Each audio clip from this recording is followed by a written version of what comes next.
if you fast forward to Hurricane Sandy and Sandy Hook, it was my last semester teaching. I think that's right. Maybe another semester after that. So I tried to do the same things around Sandy, the hurricane. And the restrictions in schools in that time space, 12 years, 10 years, 11 years, of all of the regulations and the curricular needs and all of the ways of monitoring what teachers are doing.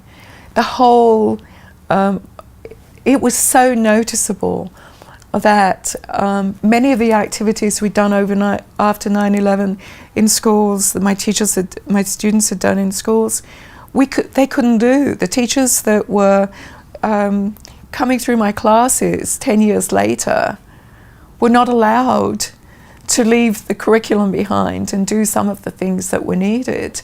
They couldn't work with the kids in the same way. It was the most profound moment for me as a teacher to see the closing down of opportunities for teachers to do the work that needed to be done. And then, of course, Sandy Hook happened, and we met 2 days after Sandy Hook. We were having we always had a family literacy celebration. The students brought in their parents, they brought in kids they were teaching, their own kids, and many of the activities that we did in the class, they would then do themselves, because I wanted them to be comfortable having these family literacy nights in their schools and organising them for their own classes. So we had one, so they, could see what this thing might look like. And so that was, again,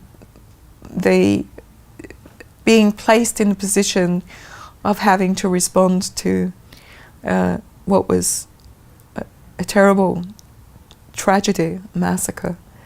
I actually wrote a book about it. But so that semester was so complicated because everything had shut down. Students were doing the projects, but they were having to do them in the community because the schools wouldn't allow them. And it's not so much that principals wouldn't allow, it's that the principals are under pressure too, because things have to be done and they're responsible. And so the shutting down of all of those opportunities pushed everyone out into the community, which is not a bad thing, except you want it to be in school too. We go back to the beginning of this idea that back in the 70s when I was doing my dissertation, that the kinds of things that were going on in family were not the kinds of things that were going on in school. And these literacies here are so qualitatively, quantitatively, however you want to describe them, metaphorically, literally, different from the kinds of things that were going on, skill drill in school. So I guess that's a thread that goes through all of this work, is trying to